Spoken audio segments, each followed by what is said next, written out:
La imagen del presidente Uribe. No sé si está bien, si se le ha cortado la conexión. Pero bueno, vamos a intentar. Loren, pregunta, por favor, porque a ti te veo, al presidente Álvaro Uribe no le veo. Vale.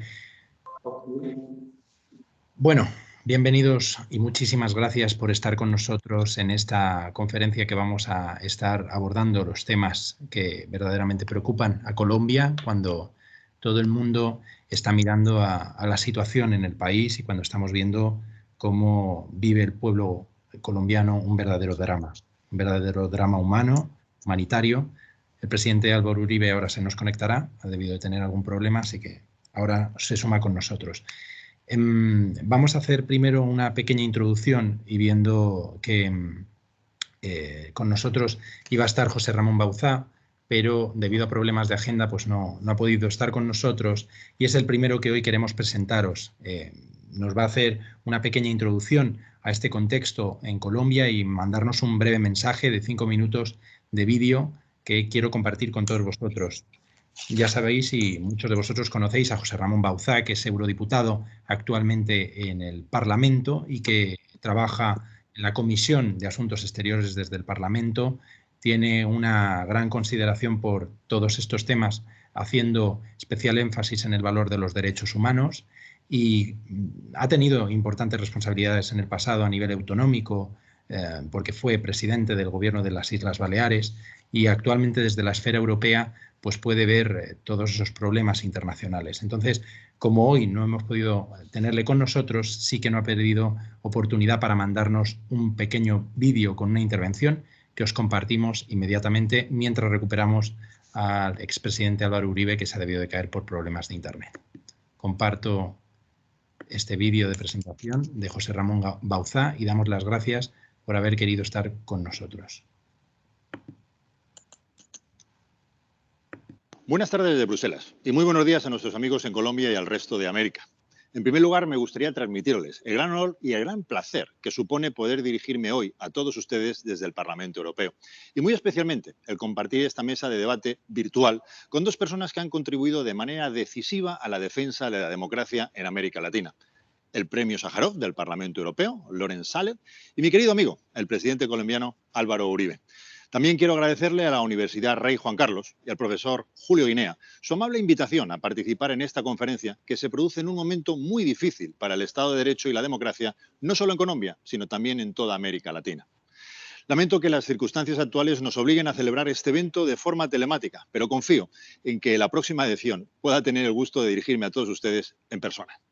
Hoy quisiera hablarles como eurodiputado y también como miembro de la Comisión de Asuntos Exteriores, sobre todo en este caso de la importancia que tienen los derechos humanos y la seguridad para la política exterior de la Unión Europea y en particular para el Parlamento Europeo. ¿Y por qué Colombia es un socio tan importante para Europa a la hora de alcanzar estos objetivos? La Unión Europea se fundó como un proyecto de paz, después de décadas de guerras que arruinaron económica, moral y humanamente a las naciones de Europa. Y nació con unos objetivos y con una visión del mundo que no solo se limitan al viejo continente, sino que la Unión Europea promueve activamente en su acción exterior.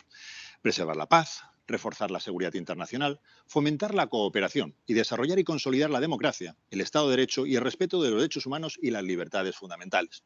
Y todos estos elementos están estrechamente relacionados entre sí. No puede haber Estado de Derecho y democracia sin seguridad. Y la mejor garantía para la seguridad de un país es la defensa de los derechos humanos y las libertades fundamentales de sus ciudadanos. Por eso mismo, la Unión Europea busca siempre contribuir, en primer lugar, a la solidez institucional de sus socios y de sus aliados. Si un país no es capaz de defenderse frente al terrorismo, el crimen organizado, el narcotráfico o la desestabilización desde el exterior, será imposible que se den las condiciones para que puedan prosperar su democracia y su sociedad. Y esta realidad es algo que el presidente Uribe conoce perfectamente, siendo la recuperación de la seguridad en Colombia uno de los pilares centrales de su gobierno y uno de sus compromisos más firmes. Y los resultados saltan a la vista. Cuando contemplamos en 2021 la situación de América Latina, vemos inestabilidad, migraciones masivas, retroceso institucional y violencia a manos de grupos terroristas y del crimen organizado. Y en esa situación en que se encuentra el continente, hay por suerte unas islas en las que el Estado de Derecho y la democracia han conseguido aguantar el envite. Y Colombia, aunque no esté libre de las distensiones sociales y las dificultades económicas que la pandemia del coronavirus ha desatado en la región y en todo el mundo, sigue manteniéndose como una fuente de estabilidad democrática e institucional. Tanto es así que Colombia ha sido capaz de acoger a más de 1 millón de refugiados que huyen de Venezuela, donde años de deterioro de las instituciones han degenerado en el colapso total del país, cada vez más controlado por grupos criminales. Es ese importante rol como actor regional y su formidable solidez institucional, pese a las crisis sociales, económicas y sanitarias que están golpeando el continente, lo que convierten precisamente a Colombia en un socio tan importante para la Unión Europea. Y en esta relación entre Colombia y Europa, el Parlamento Europeo desempeña un papel fundamental, gracias en gran medida al esfuerzo de esta Cámara, que lucha diariamente porque la defensa de los derechos humanos y la democracia sea una prioridad de la acción exterior europea. Los 705 eurodiputados que formamos este Parlamento representamos a más de 445 millones de ciudadanos de los 27 países distintos que forman la Unión Europea y que en conjunto constituye el mayor mercado del mundo y una potencia diplomática y económica a tener en cuenta. El Parlamento Europeo es, por tanto, la expresión de la voluntad de cientos de millones de ciudadanos europeos. Y cuando denuncia un ataque contra los derechos humanos o la democracia, como lo ha hecho en reiteradas ocasiones ante los crímenes que se cometen en Cuba, Venezuela o Nicaragua, las instituciones europeas y los Estados miembros tienen el deber de escuchar. Esto, por desgracia, no lo tienen claro todos en Europa. Y una prueba muy evidente de ello es el alto representante, Josep Borrell, a quien esta misma semana le ha exigido que esclarezca su posible participación en un intento de bloquear un debate en el Parlamento Europeo sobre la trágica situación que se vive en Cuba. Pese a las trabas a que no se imponen los aliados en Europa de los populismos latinoamericanos, los demócratas del otro lado del océano podréis seguir contando con el Parlamento Europeo, que continuará siendo una voz incansable a la hora de condicionar la política exterior de la Unión Europea en la defensa de los derechos humanos y la democracia en América. En esa lucha tengan la absoluta confianza de que siempre podrán contar con mi compromiso y con mi apoyo constante personal. Muchas gracias por haberme dado la oportunidad de dirigirme a ustedes y desde Bruselas les envío mi afecto y mi deseo de que estas jornadas sean todo un éxito. Muchísimas gracias. Vale, pues volvemos de nuevo con todos vosotros. Está el presidente Álvaro Uribe reconectándose, ha tenido que salir y vuelve a entrar y le tienen que dar acceso desde el ámbito de los expertos informáticos que tenemos dándonos un poco de backup para el soporte, entonces estará en la lista y lo que tienen que hacer es darle introducción para que esté con todos nosotros. Y ahora lo que voy a presentaros es a Loren Saleh, que es un defensor de los derechos humanos y que ha sido premio Sájarov por parte del Parlamento Europeo.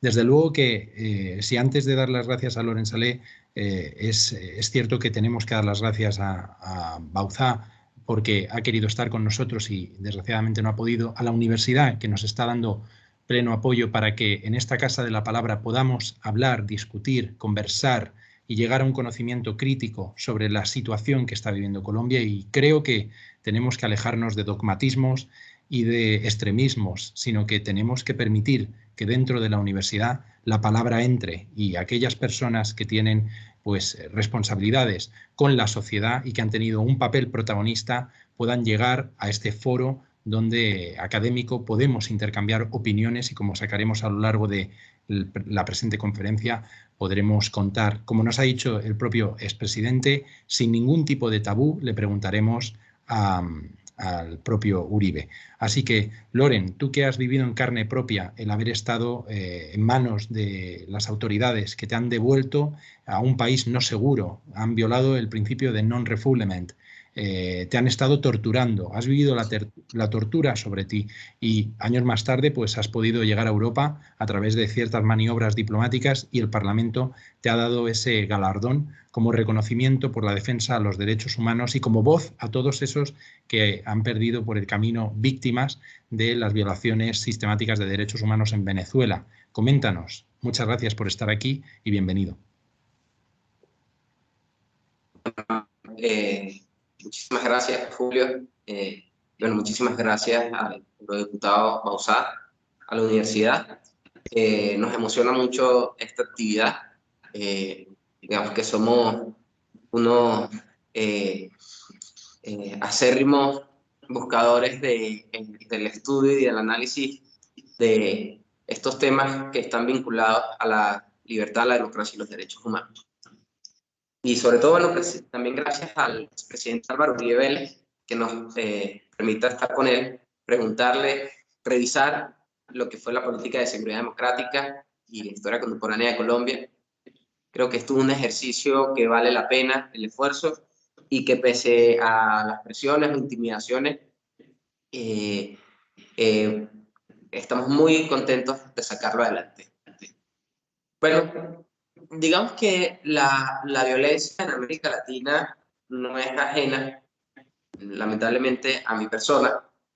Y la violencia en Colombia es una violencia que yo no solamente la he venido estudiando, sino que la he vivido. La he vivido no solo como defensor y activista de los derechos humanos, sino la he vivido también como alguien que nació en la frontera.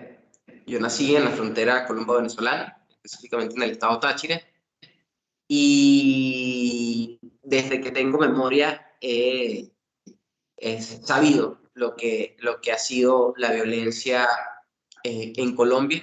Mi familia la ha vivido en carne propia y años más tarde pues la viví cuando me secuestraron. Es decir, es un tema al cual estoy estrechamente vinculado.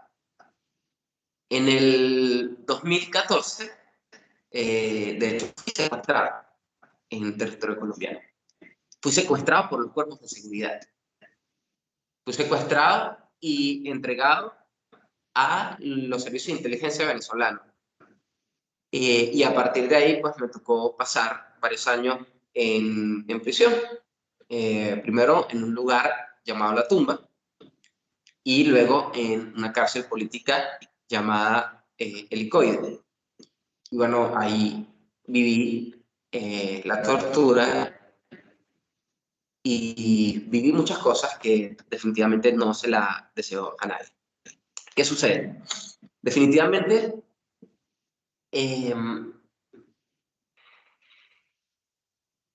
hay un margen, hay una frontera muy difícil de visualizar, de entender, de tener clara entre seguridad, democracia, libertad y derechos humanos. En el año 2014 fui secuestrado en Colombia. ¿Y por qué? Bueno, resulta que en el 2014 en Colombia se estaba tratando de llevar a cabo un proceso de paz entre el gobierno del señor Juan Manuel Santos y el grupo terrorista de la FARC. En este proceso de paz había unos grandes y estaban involucrados tanto la dictadura cubana como la dictadura de Venezuela. Yo me encontraba en Colombia.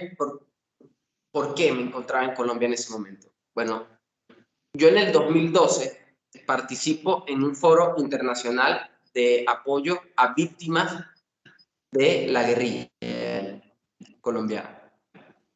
Ya venía denunciando las violaciones sistemáticas a los derechos humanos que ocurrían en Venezuela y entendíamos que lo que estaba pasando en Venezuela no era un hecho aislado, sino que además estaba involucrado detrás de la crisis venezolana, bueno, muchas fuerzas a nivel regional. Como persona que vivió, que nació en la frontera y vivió en la frontera, yo sé y lo que es la extorsión por parte de grupos guerrilleros, por lo cual entendía que las víctimas de la guerrilla colombiana iban más allá de las fronteras colombianas. En el 2013, en el 2012 participo en el Foro Internacional de Víctimas de la FARC. Empezamos a hablar de la operación de grupos guerrilleros colombianos dentro del territorio nacional y cómo los grupos guerrilleros colombianos venían entrenando a colectivos armados dentro de Venezuela, colectivos paramilitares dentro de Venezuela, y al mismo tiempo como tanto en Centroamérica, en Ecuador, en Perú, habían víctimas de este grupo terrorista.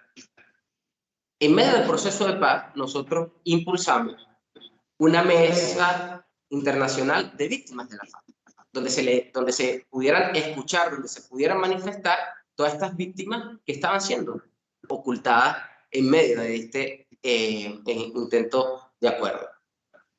¿Qué sucede? Esto incomodaba definitivamente a tanto al gobierno de Colombia en ese momento como a la FARC. Empezamos a denunciar, empezamos a manifestar lo que estaba pasando, y coinciden en intereses, tanto la dictadura en Venezuela, la dictadura en Cuba, como el gobierno de Juan Manuel Santos, de que estábamos siendo incómodos, denunciando los campamentos guerrilleros dentro del territorio venezolano, el reclutamiento de menores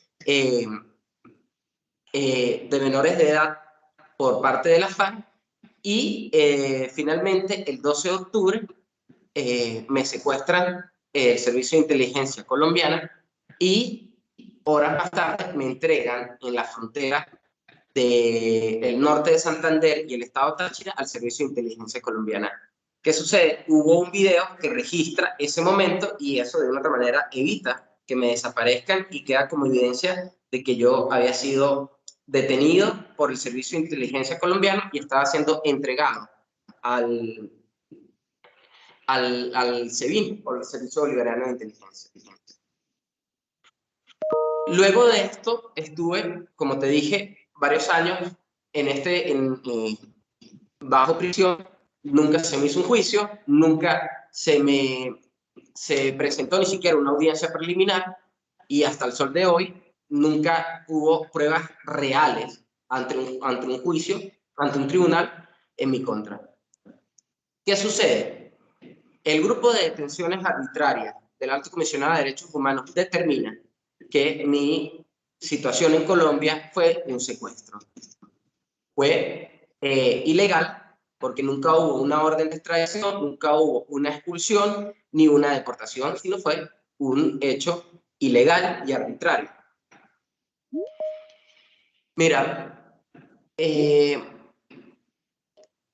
la situación de Colombia es una situación compleja que yo creo que hay que estudiar y revisar,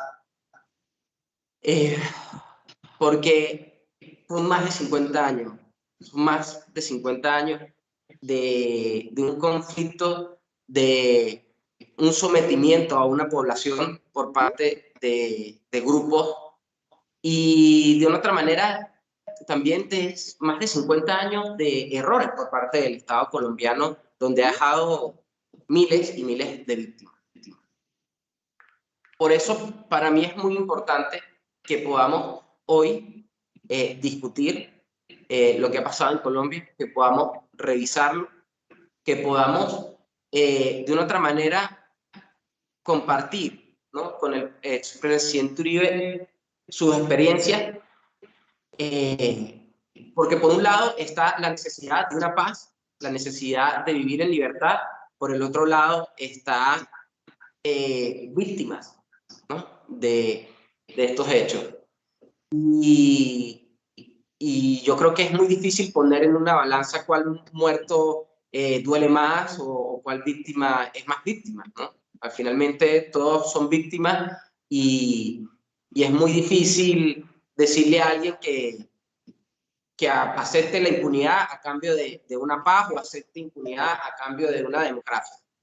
Entonces, como le digo, la situación de la guerrilla colombiana tiene muchísimos años. La situación de los paramilitares en Colombia tiene muchísimos años. Hay mucha gente que cree que el tema de los paramilitares es algo de hace 10 años para acá o hace 12 años para acá, y resulta que los paramilitares, al igual que la guerrilla, viene desde los años 60 y más allá, viene arrastrando un conflicto y unas deudas sociales desde hace muchos años.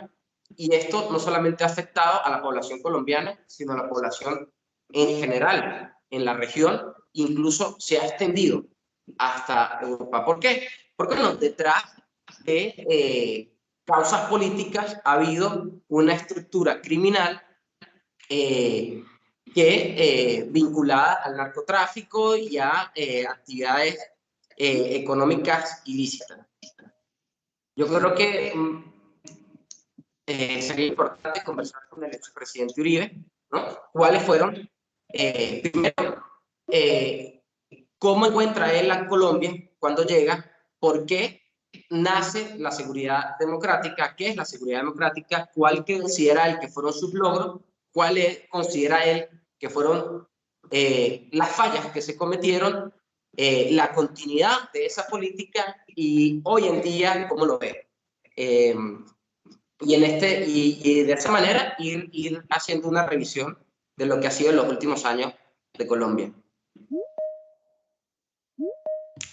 Vale, pues muchísimas gracias, Loren, por tu intervención y por habernos dado cuenta de estas cuestiones. Lo que sí que le pediría es a nuestro invitado, que ya está aquí con nosotros, Álvaro, muchísimas gracias por conectarte.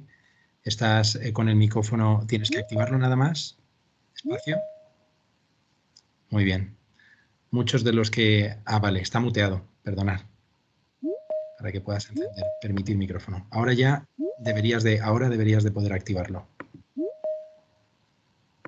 Ahora se nos fue. Álvaro, se nos ha caído el presidente. Se nos ha debido de ir otra vez. No sé qué le ha pasado, pero no está otra vez con nosotros. Bueno, tenemos importantes preguntas que realizarle y justamente ahora que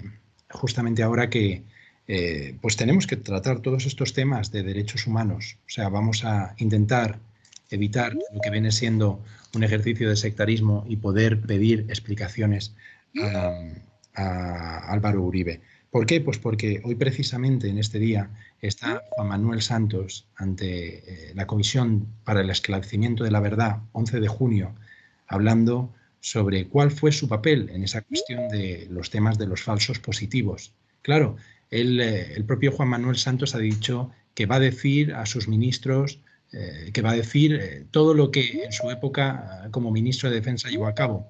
Uribe decía en declaraciones que llevó a cabo, Uribe lo que quería era una derrota total de la guerrilla, lo mío era una derrota estratégica, debilitaremos para llevarlos a la mesa de negociación. Uribe siempre se opuso a reconocer el conflicto armado. Pensaba que la guerrilla era narcoterrorista y que no merecía esa interlocución como actores políticos. Juan Manuel Santos va a decir hoy, va a descargarse sobre todo de lo que hizo en sus años y ver cómo fue su actuación. Y por eso nosotros estábamos contando con Uribe para que nos diese esa pequeña intervención y nos comentase cómo es que hay a día de hoy 6.402 víctimas de falsos positivos, que evidentemente seguro que hay más y que ahí la Jurisdicción Especial para la Paz tiene que hacer un esfuerzo para sacar adelante y seguir esclareciendo porque es importantísimo.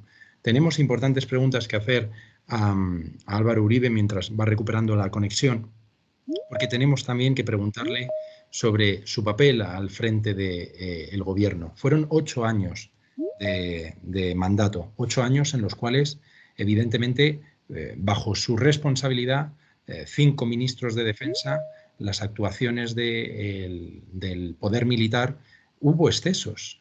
Rescatando un informe de Oxfam Intermon Oxfam del año 2010, aparecen evidentemente y narran todos esos excesos. Nos dicen en el informe que se están violando masivamente los derechos humanos, que la guerra contra el terrorismo está suponiendo víctimas, desapariciones forzosas, está acarreando todo un verdadero escenario dantesco para la población civil. Y Uribe, que cuando se conecte, pues evidentemente le preguntaremos, usted se presentó a las elecciones con un manifiesto democrático de 100 puntos, donde uno de esos puntos era el punto número 5, seguridad democrática. Si tiramos de hemeroteca y vamos a ese punto, ¿cuál era el aspecto que él decía? Decía, el presidente dirigirá el orden público como corresponde en una sociedad democrática, en la cual la fuerza pública respeta a los gobernantes de elección popular. Y decía que en la presidencia seré el primer soldado de la nación, dedicado día y noche a recuperar la tranquilidad de todos los colombianos. Pues evidentemente, durante esos años hubo bastante intranquilidad, porque los desarrollos que tuvo el conflicto y la degeneración, sobre todo de la violencia empleada por el ejército en ese sistema perverso de incentivos para capturar a milicianos, a miembros de de estos, de las FARC o del ELN, supusieron pues que hubiera sobre la mesa civiles impunemente asesinados. Civiles que, como ha dicho, que también se lo quería destacar al expresidente Álvaro Uribe, hay un trabajo de una estudiante muy buena, Alejandra Bonilla Mora, de la Pontificia Universidad Javeriana, donde ha abordado esta joven los falsos positivos. Gracias, Álvaro Uribe, por estar de nuevo con nosotros. Por favor, recuperando la conexión. No se preocupe, están a veces saltando porque tenemos a los técnicos. Nos escucha, nos oye. Nos escucha, nos oye. Espere, no se preocupe. No me está oyendo. ¿Me oye? Espere. Espere. Tenemos a los... Por favor, estamos intentando llevar un diálogo con la palabra. Estamos trabajando en ello. Vale, estamos trabajando en ello.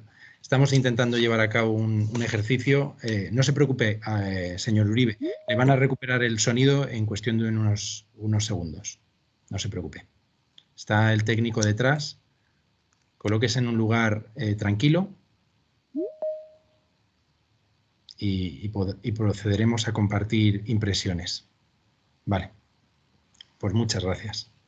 Vale, como le estaba diciendo, le quiero dar las gracias por estar aquí porque el propio expresidente Álvaro Uribe nos ha dado la oportunidad de estar compartiendo con él este momento. Lo que queremos es, desde la academia, gracias a la Universidad Rey Juan Carlos que nos está dando esta plataforma, es poder conversar con un actor principal en el escenario de Colombia, porque los actores internacionales, los estados, están liderados por estadistas, por jefes de Estado y de gobierno que tienen una gran responsabilidad durante sus mandatos. Tenemos una oportunidad hoy única para todos nuestros estudiantes y para todas las personas que están acudiendo, gracias a Loren, gracias a Álvaro.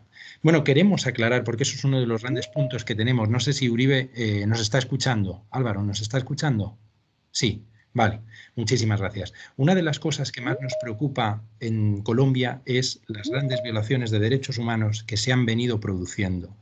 Y no es que lo diga yo, es que lo vienen sosteniendo informes internacionales. Nosotros vamos a hacer lectura de su mandato, 8 años al frente del poder, en una de las responsabilidades, en una de las magistraturas con más responsabilidad, que hay que tomar decisiones difíciles. Como le digo yo a veces a mis alumnos, gobernar no es cosa sencilla.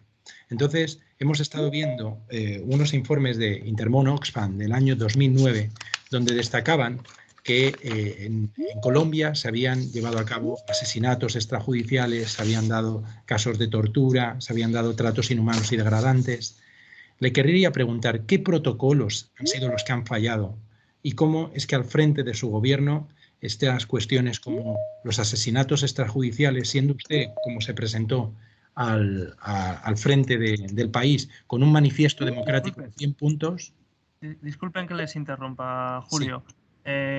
Por lo que veo, el señor Álvaro Uribe tiene el micrófono desactivado él. O sea que desde aquí no estoy viendo que sea posible activárselo. Me sale que tiene que activarlo él en su dispositivo. Entonces tienen que tener algún tipo de problema que desde aquí no somos capaces de arreglar porque o sea, él está aceptado como panelista, como moderador, entonces no está habiendo problema desde esta zona nuestra. Claro. Por otra parte, quería avisarles que en función de los inconvenientes que estamos teniendo, no se va a aceptar a nadie más en la sala de espera debido a esta falta de respeto, vamos a decirlo así. Así que, por favor, ignoren esta sala de espera. Los actuales asistentes sí van a poder verlo, ya que están de un modo pacífico. Y rogamos disculpen las molestias, que evidentemente esto no estaba para nada previsto. Sí, no. El presidente dice, tiene que tener, Álvaro, tiene que tener un botoncito que ponga micrófono. No le sale. No le sale. Sin ese botón no podremos funcionar. Deme un segundo, Álvaro, no se desconecte usted todavía. Deme un segundito, voy a ver qué puedo hacer. Vale, estamos intentando que pueda recuperar este... Vale. Vale. Parece que yo creo que está como invitado y no como moderador, ¿será? No, tú también estás. Estoy en ello, sí. Deme un segundo. Okay. Pruebe ahora, Ok. señor Uribe. Pruebe usted ahora. Active su micrófono. Ahora sí. Ahora ¿Me sí. oyen? Sí, Ahora ahora Ok. sí, señor Uribe, ahora sí. Bueno, entonces les quiero Pero- decir esto. En varias ocasiones se ha caído la señal. Pediría que no vaya a ser que han entrado más personas de la capacidad de la plataforma y que yo escucho todo, pero que no haya sabotaje, por favor. Vale. Es Por lo que favor, estamos trabajando porque en yo ello. tengo toda la paciencia para escuchar y para responder. Eso es. Cualquiera que no entre aquí con educación será expulsado, no se preocupe. Eso es. Vale, de Muchísimas momento, debido a Entonces, estos estoy problemas, atento, queridos amigos. Estoy atento. debido a estos problemas, precisamente, la sala de espera se ha cerrado y no se va a admitir a nadie más debido a esta falta de respeto. Entonces, les ruego, por favor, que el sonido de aviso de la sala de espera lo ignoren y realicen su evento con toda la normalidad posible. De Y acuerdo. desde luego, si hay alguna falta de respeto más, pues trabajaremos en ello, como está ocurriendo ahora mismo. Vale, de acuerdo. Bueno, pues Ok, yo no sé si pudo escuchar mi intervención, señor presidente. Le comentaba, La escuché con alguna... en un momento se me cayó 2 o 3 veces se cayó la plataforma, se cayó mi conexión. Creo que es de allá, no de aquí. Yo tuve una conexión ahora de 1 hora con República Dominicana y funcionó muy bien. Estas conexiones, infortunadamente, llegan las personas que no quieren discutir, sino bloquear, a hacer daño, a evitar el debate, recargan las plataformas, insultan. Y yo escuché básicamente lo de Loren. Espero que las interrupciones que hubo porque me desconectaron no me haya privado de ideas esenciales, que las tengo y estoy listo a referirme a los temas que ustedes quieran. Si quieren, empezamos por lo de falsos positivos. sí, por favor. Sí. Como le decía. Violaciones de derechos humanos. Sí, como le Mire, cuando yo llegué primero quiero agradecerle muchísimo la invitación a ustedes. Segundo, todo el que quiera debatir conmigo puede hacerlo, no hay temas vedados. Yo soy respetuoso, lo único que pido es que me respeten. Muy bien. Quiero agradecerle al europarlamentario José Ramón Bauzó, que conoció muy bien la situación de Colombia, Loren. Loren fue una víctima, porque el gobierno de Juan Manuel Santos aparecía como el gobierno de la región más contrario al castrismo y al chavismo. Sin embargo, se unió con ellos para un acuerdo de claudicación ante el grupo narcoterrorista FARC y cometió un delito muy grave ese gobierno. Fue a una persona perseguida por el régimen de Venezuela, como el Loren Sal. El gobierno de Colombia ilegalmente se lo entregó a Chávez y pusieron a Loren en una cárcel con toda la violación de derechos humanos muchos años. Segundo, ¿qué encuentro yo al llegar a la presidencia de Colombia? Una tercera parte del país en poder de la narcoguerrilla, una tercera en poder de los paramilitares que también se alimentaban del narcotráfico y el resto en riesgos. Un gran hectariaje de narcotráfico. Había empezado el Plan Colombia, que yo lo apoyé. El presidente Pastrana, mi antecesor, muy generosamente, le había entregado a la guerrilla una zona de 42.000 kilómetros, del tamaño de Suiza, desmilitarizada, para hacer la paz. La guerrilla no se interesó en la paz, simplemente utilizó esa zona para tener allí vehículos robados, secuestrados, negocios de narcotráfico, etc. Una zona el doble del tamaño de El Salvador. Yo fui una voz disidente todo ese tiempo. Llegué a la presidencia. Yo discrepé de eso del presidente Pastrana, pero con todo respeto. Le apoyé el Plan Colombia, apoyé lo que él empezó a hacer de fortalecer el ejército. ¿Qué pasó en mi gobierno y el tema de falsos positivos? Nosotros propusimos 3 cosas: seguridad democrática, confianza, inversión y política social. ¿Por qué democrática? Para establecer una diferencia con lo que había sido la seguridad nacional de América Latina. Seguridad democrática para todos los colombianos, seguridad democrática sin censura de prensa. ¿Qué pasó en eso? ningún líder de la oposición fue asesinado durante el gobierno. Todos tuvieron el mismo nivel de protección que mis más cercanos colaboradores. Yo creo que eso es bien importante. Colombia redujo los asesinatos de 28.000 asesinatos a la mitad. Cuando yo llegué asesinaban 170 líderes de los trabajadores al año. Hice un gran esfuerzo para protegerlos y para que no hubiera impunidad. Al final asesinaron 14 trabajadores, habría querido 0. Muchos por la violencia en Colombia. Ya el asesinato político lo habíamos eliminado contra los trabajadores.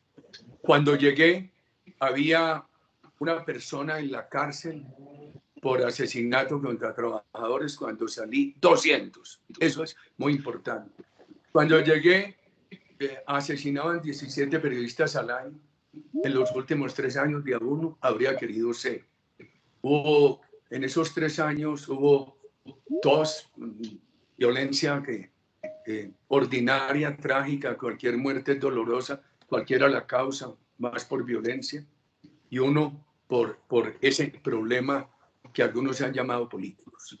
El país mejoró sustancialmente en inversión y las políticas sociales acompañaron este proceso. En el gobierno vio una gran reducción de la pobreza. Las 3 políticas llevaban al país bien, no quedó perfecto, pero las llamaradas de la violencia las habíamos reducido a cenizas. Después las encendieron de nuevo con el proceso de impunidad de La Habana. Cuando yo salí de la presidencia había encuestas que me daban una favorabilidad del 84%. Había aceptación en las clases altas, medias y en los compatriotas de bajos ingresos de que el país estaba mejorando. Por eso eligieron a Juan Manuel Santos. ¿Qué pasó en falsos positivos? Desde que yo llegué, dije, la labor de las Fuerzas Armadas tiene que ser transparente y además pública. ¿Por qué? Ya voy a referirme a los casos de falsos positivos y a qué hice. ¿Por qué defendió las Fuerzas Armadas de Colombia? Y esto no lo sabe la opinión internacional. Las he defendido porque, a diferencia de muchos países de América Latina, en el siglo pasado, nuestras Fuerzas Armadas no estuvieron al servicio de dictaduras, han estado al servicio de la democracia. Mientras los mexicanos se ufanaban de haber tenido apenas 12 años de interrupción democrática, en Colombia solamente hubo 4. Y estas Fuerzas Armadas nuestras nunca han disfrutado impunidad. Este país, así como muchos apoyamos las Fuerzas Armadas, este país las ha sancionado a sus integrantes cuando ha habido violación de derechos humanos. Por eso yo no estoy de acuerdo con que pusieran a nuestras Fuerzas Armadas en La Habana en el nivel del narcoterrorismo de la FARC, ni las sometieran a una justicia impuesta por los amigos del narcoterrorismo, la JEP, ni se siga debilitando la autoridad.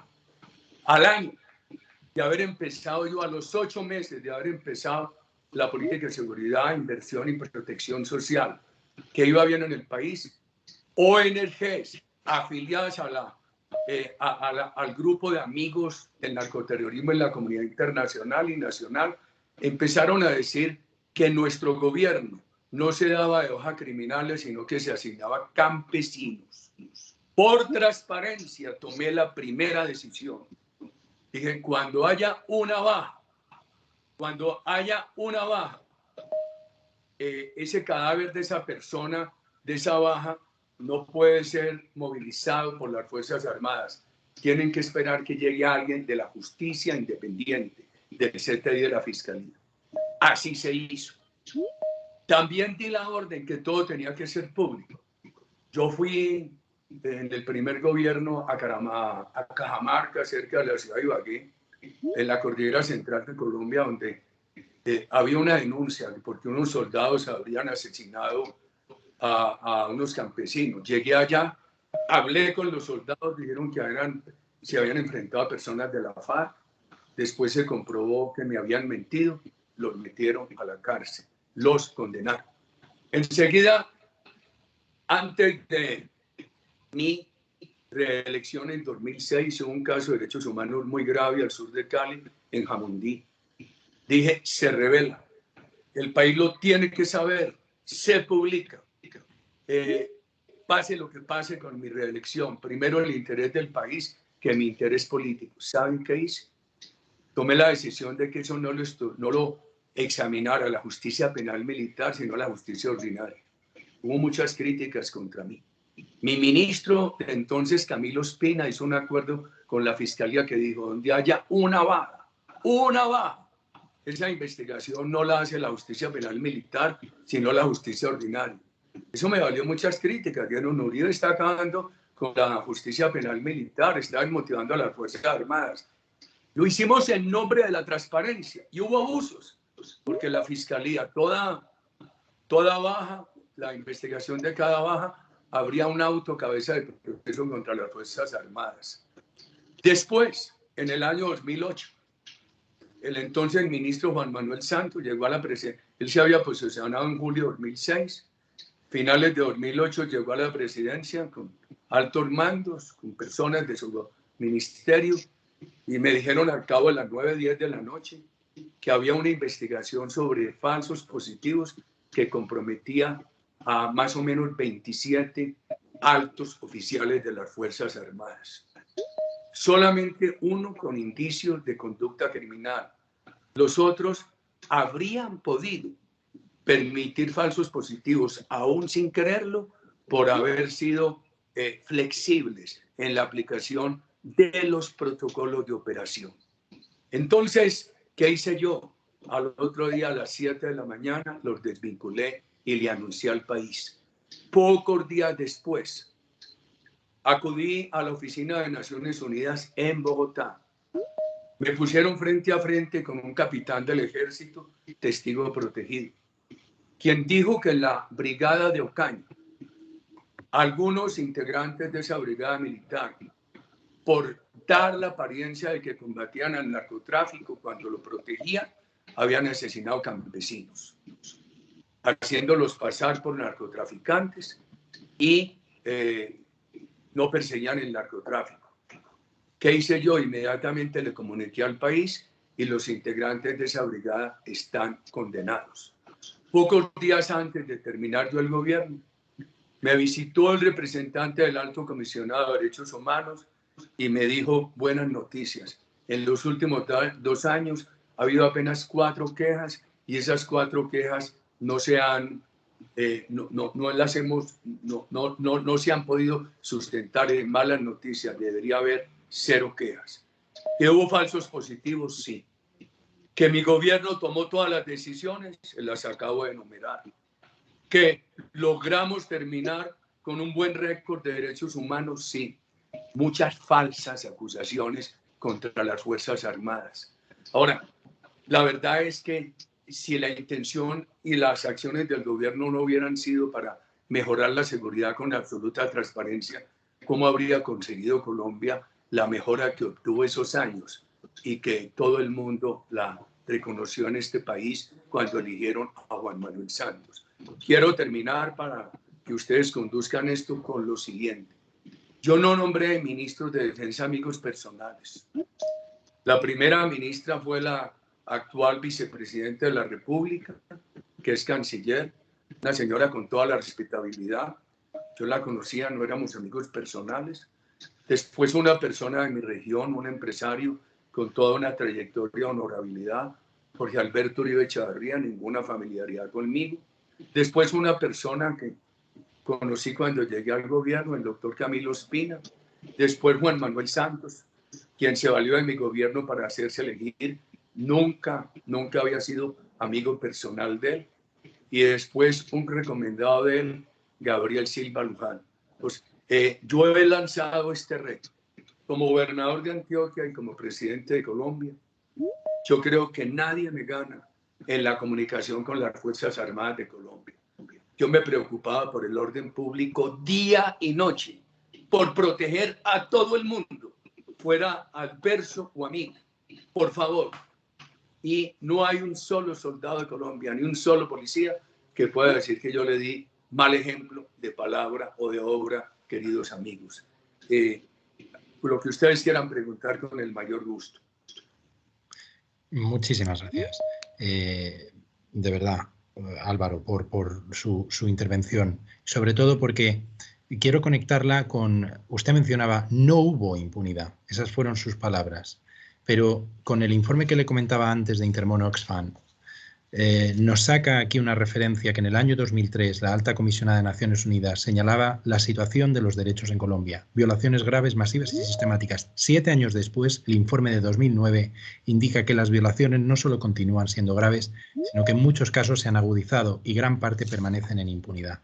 Los pueblos indígenas, el riesgo que corren, y ahí está el auto de la justicia número 4 de 2009 de la Corte Constitucional, que concluyó que el conflicto armado podría causar el exterminio cultural o físico de numerosos pueblos indígenas. Las violaciones de derechos humanos a este colectivo, torturas, violaciones sexuales.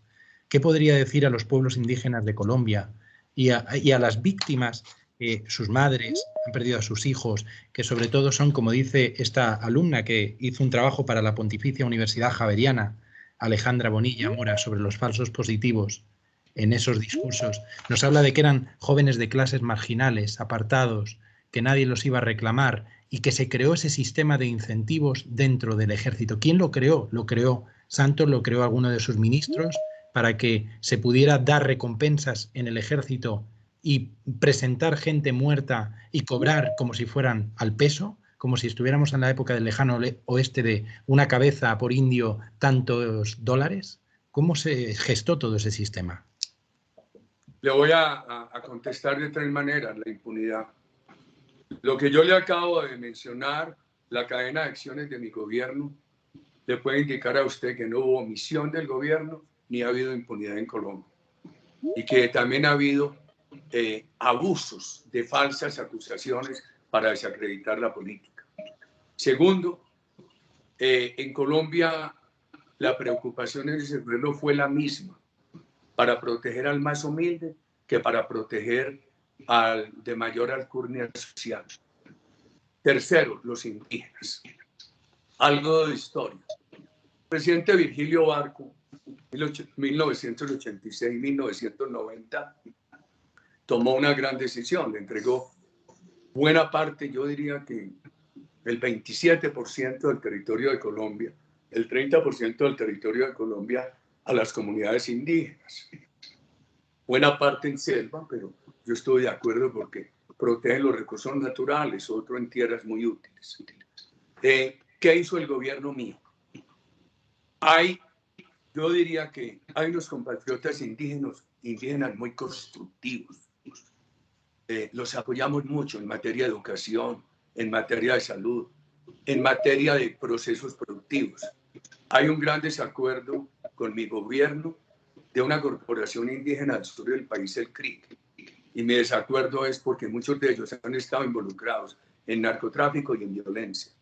En mi gobierno pudieron hacer todas las protestas, pero no les permití violencia, no les permití invasiones, no les permití bloqueos de tierras, no les permití que llegaran, por ejemplo, a la ciudad de Cali, que es una ciudad vecina, a bloquear a los ciudadanos, porque yo he dicho, aquellos que ejercen el derecho, la libertad de libre movilización en un país, no pueden llegar a un sitio del país a torpedear, a bloquear, a impedir el derecho de libre movilización de los ciudadanos de ese país. Entonces, yo con ese sector de indígenas he tenido diferencias por eso. Y ahora han reaparecido. Es que mire, alguien decía, el doctor Alejandro Eber, que no es una persona de mi grupo político, ni que me sigue. Decía en estos días, refiriéndose a los hechos de violencia contra la ciudad de Cali, que a 40 minutos de Cali hay 20.000 hectáreas de droga y que eso produce tanto como el presupuesto de la ciudad de Cali. Pues bien, queridos amigos, este grupo del CRIC tiene muchos indígenas vinculados a eso. Yo creo que le hacen un enorme daño a la democracia. Entonces, este país ha respetado a los indígenas. Yo trabajé mucho para que tuvieran plena cobertura en salud, proyectos productivos, educación. Se les respeta su jurisdicción autónoma. Tengo diferencias con un grupo, muchos de los del CRIC del Cauca, de la ciudad de Popayán, por sus acciones violentas y por su participación en el narcotráfico. De acuerdo. Hacemos una lectura. Sí, Loren, ¿quieres comentar algo? Por cierto. Iba a comentar algo. Sí. Bueno, fíjese, yo nací en San Cristóbal.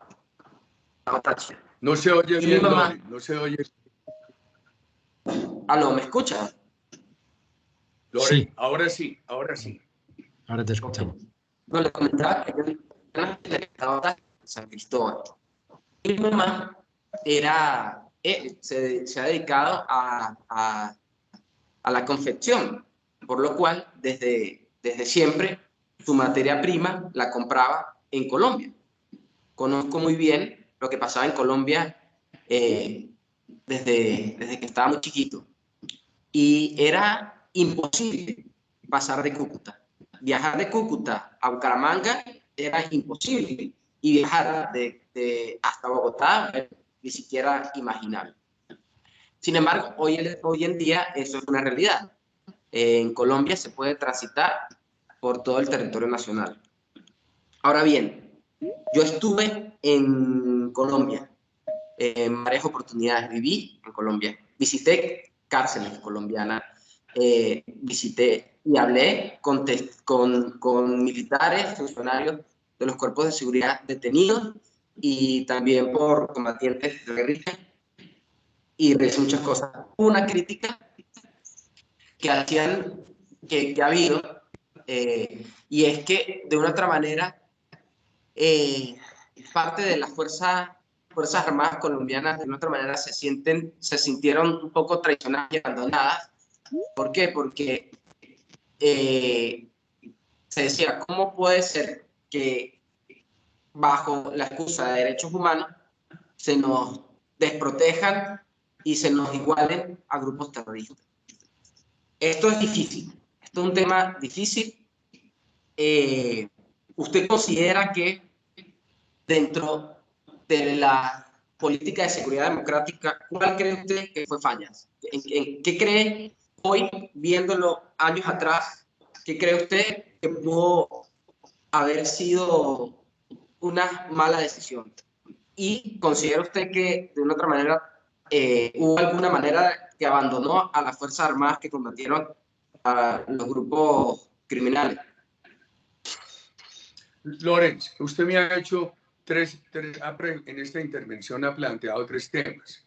Pudo haber desmotivación de las Fuerzas Armadas, lo que hizo mi gobierno que permitió la locomoción en todo el país, pero no le alcancé a oír el primer punto por falla de la comunicación. ¿Cuál es, para ordenar yo mi respuesta? Que hoy, años después, ya digamos, un poco más apartada de la política, considera que es cierto lo que algunos sienten, algunos sectores de las Fuerzas Armadas, que usted lo abandonó en la lucha contra los grupos criminales, que de otra manera allanó el camino para estar desprotegidos. Lo digo porque en las cárceles había muchos más policías y militares detenidos que propios guerrilleros. Y yo lo vi, o sea, no me lo contaron, yo lo viví en las distintas cárceles que pude visitar. Y es una crítica con la cual yo me topé y por eso me gustaría saber cuáles cree usted que fueron esas fallas que pudo hoy, reflexionar al respecto. Bueno, entonces, pero quiero recordar, Colombia cuando yo llegué vivía un círculo vicioso, más violencia, menos inversión, más pobreza. Sin haber dejado el país perfecto, habíamos cambiado ese círculo vicioso por un círculo virtuoso, más seguridad, más inversión, más cohesión social, más seguridad. Las Fuerzas Armadas. Yo tomé decisiones desde el año 2003. Primero, siempre les dije, todo el respaldo. Hay que tener eficacia, liderazgo, transparencia. Por eso, cuando en aras de la transparencia tomé la decisión en 2003 de que el cadáver de alguien dado de baja no lo movilaran las Fuerzas Armadas. Que decían, no es que a las Fuerzas Armadas lo mueven y le ponen un uniforme de guerrillero y resulta que era un campesino inocente. Yo ordené eso, lo hice por la transparencia. Que todo se supiera, lo hice por la transparencia. Que la desvinculación en el 2008 de 27 altos militares, lo hice por la transparencia. Que lo de Jamundí en el 2006 no lo investigara la justicia penal militar, sino la ordinaria, decisión por la transparencia. Que el acuerdo con la fiscalía, para que la fiscalía estudiara, tomara la iniciativa y la investigación de cualquier caso de una persona de baja, se hizo por la transparencia. Siempre creí que la mejor manera de proteger a las Fuerzas Armadas era con decisiones de transparencia. ¿Qué vino después? Juan Manuel Santos, que había ministro de Defensa y que no manifestó como ministro de Defensa discrepancias.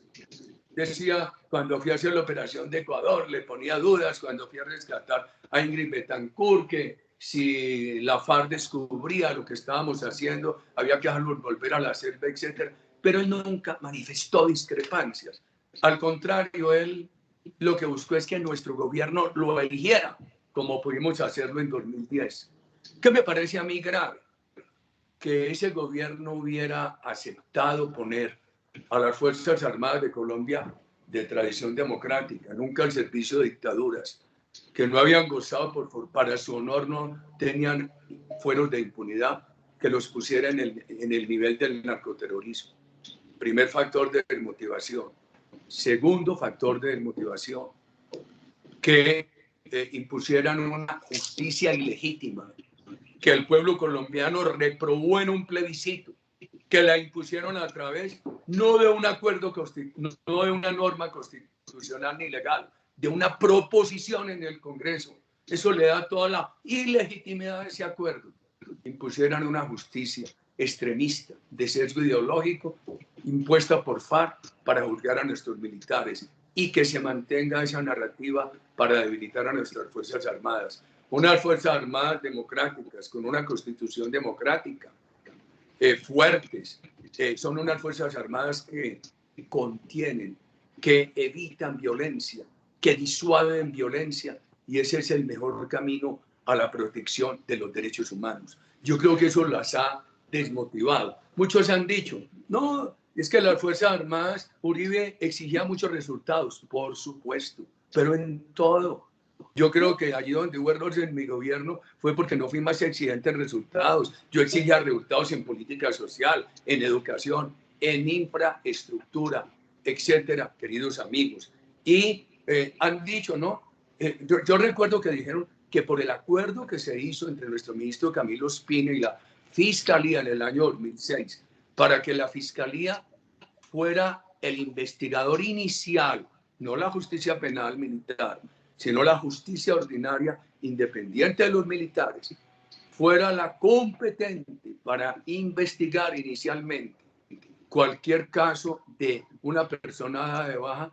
Muchos dijeron que yo había acabado con la justicia penal militar y me criticaron. Eso se hizo por la transparencia. Yo pregunto, ¿por qué si estuvieron en desacuerdo los dos ministros que siguieron no se cambió eso? Nunca me criticaban mucho y nunca lo cambiaron en el gobierno Santos. Y lo hicimos en nombre de la transparencia. Pero ha habido abusos de la Fiscalía, porque la Fiscalía de Colombia, al tener la atribución de empezar la investigación sobre esos casos de personas dadas de baja, generalizó una norma.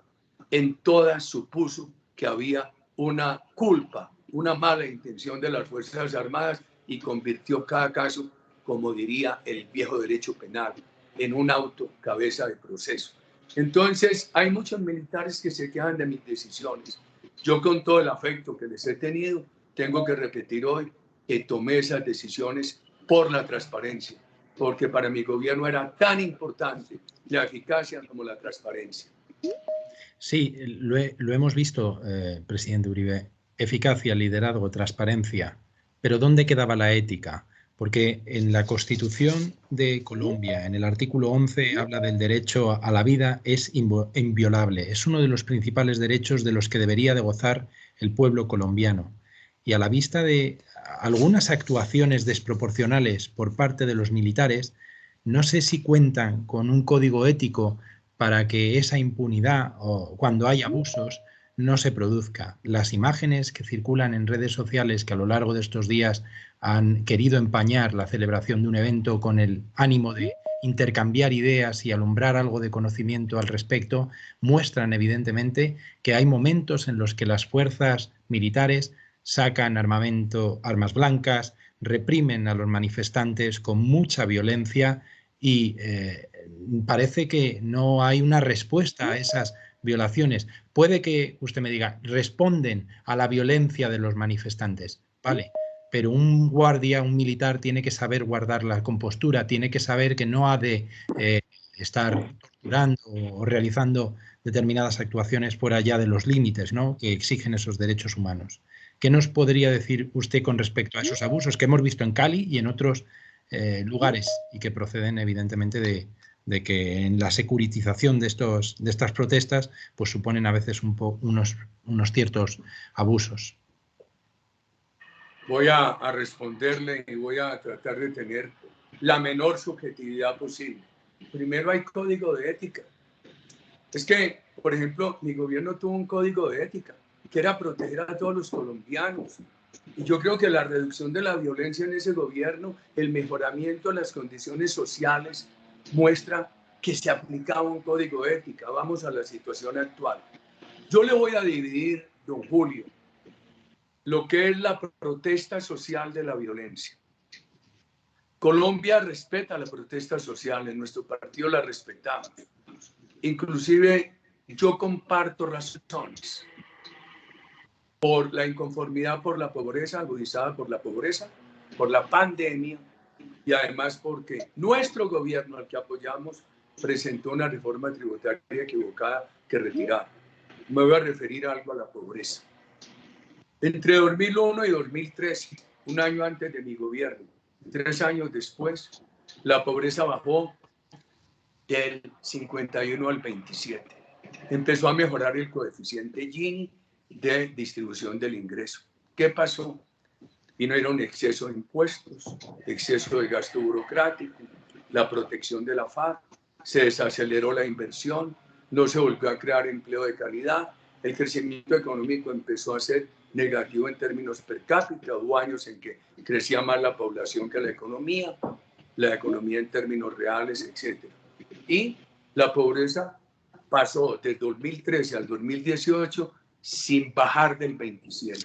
Oiga esto, sin bajar del 27. El gobierno del presidente Duque toma unas medidas para recuperar la economía afortunadas. Racionaliza impuestos, da estímulos de inversión. La economía funciona muy bien en el año 19. En los meses de enero y febrero del 20 crece al 4.2. Viene la pandemia y todo se afecta.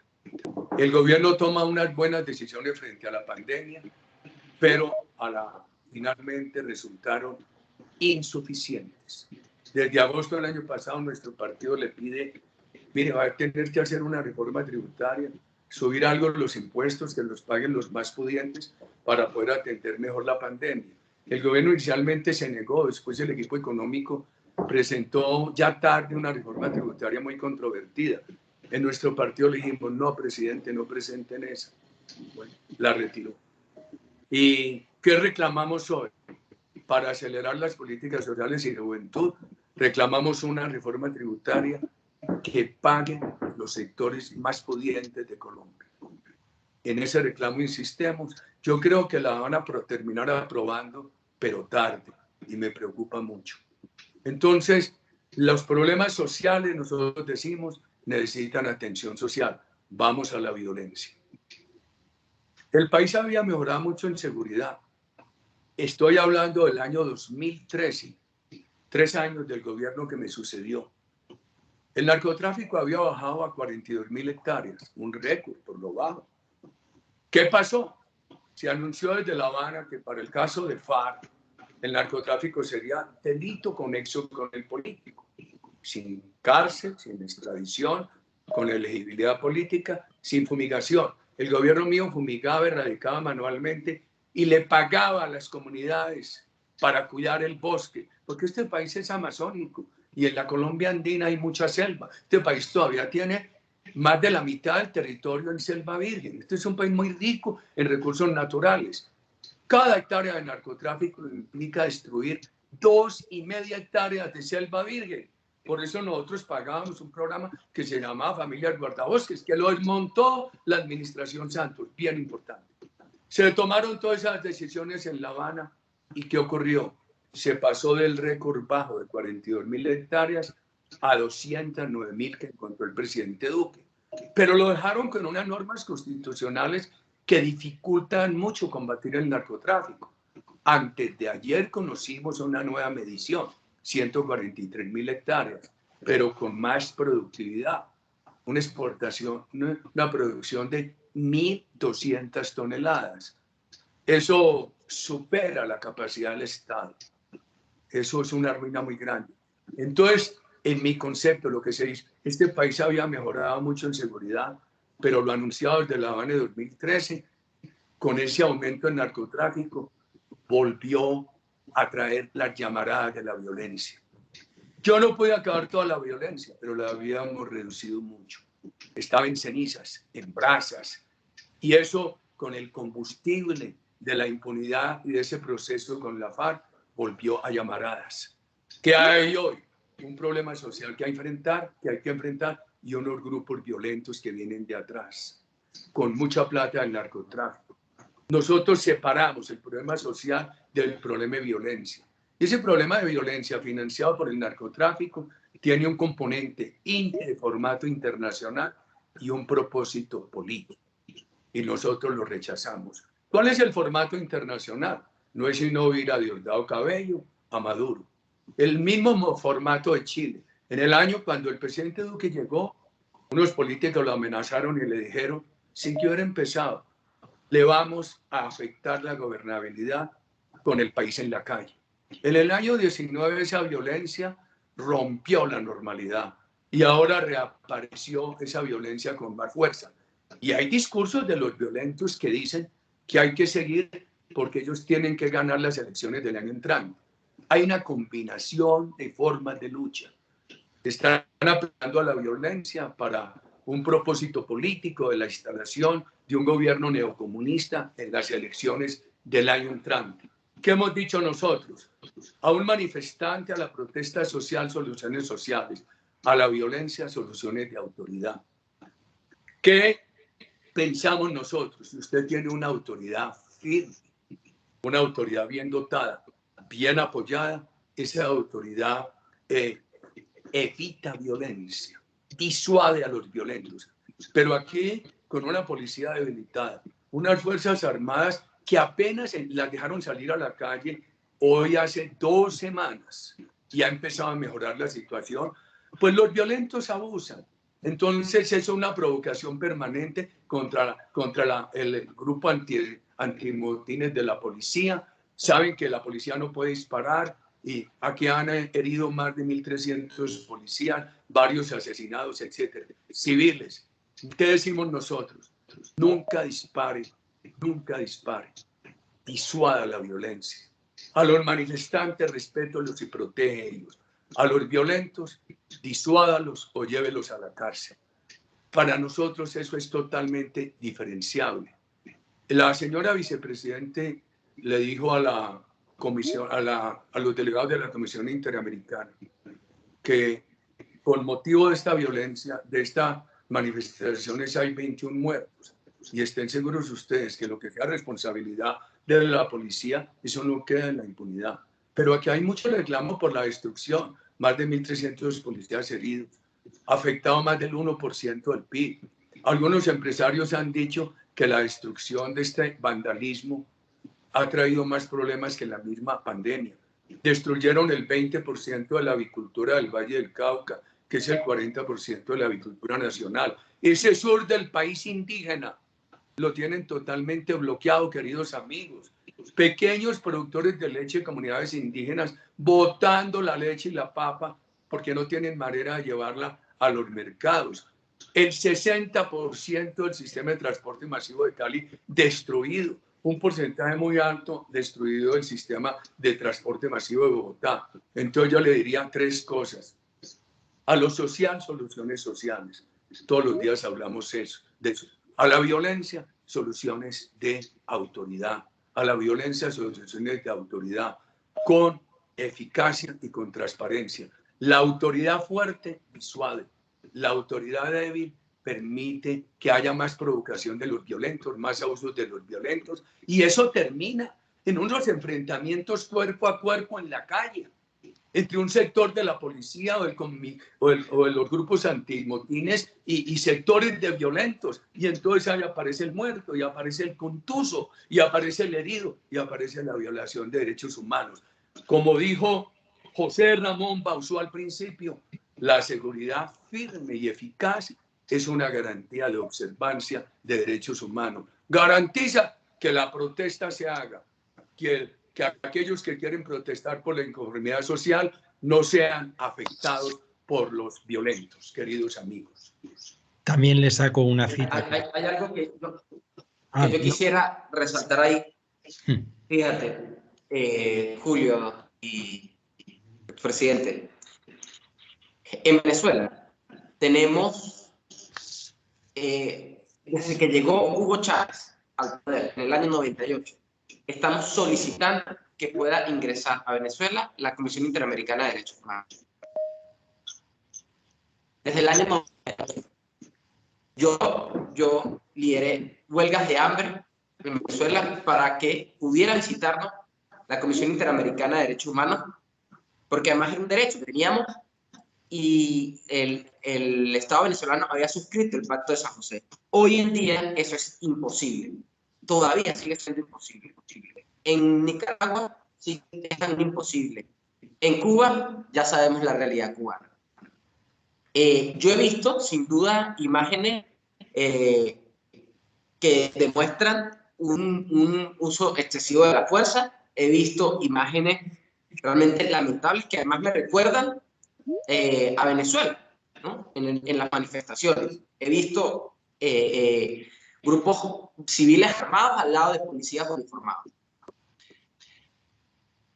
También he visto un uso que en países como en Venezuela, en Nicaragua, en Libia, en Ecuador, en Cuba, jamás, que es un uso de excesivo de violencia por parte de la protesta. Pero yo sí celebro, Julio, y yo creo que en esto nosotros también tenemos que resaltar, es que en una situación tan tensa como la de Colombia, donde yo considero, señor presidente, que hay una deuda social grande, a mí le confieso que cuando yo viví en Colombia, me pasó también en México, la brecha social en Colombia, en México, en un país como Perú, es inmensa y no se puede negar, no se puede ocultar. Hay gente y hay líderes políticos que la niegan, que la ocultan, que se hacen de la vista gorda. Pero por otro lado, ¿cuánto tardó en que visitara la Comisión Interamericana de Derechos Humanos a Colombia? Y yo creo que esto hay que resaltarlo.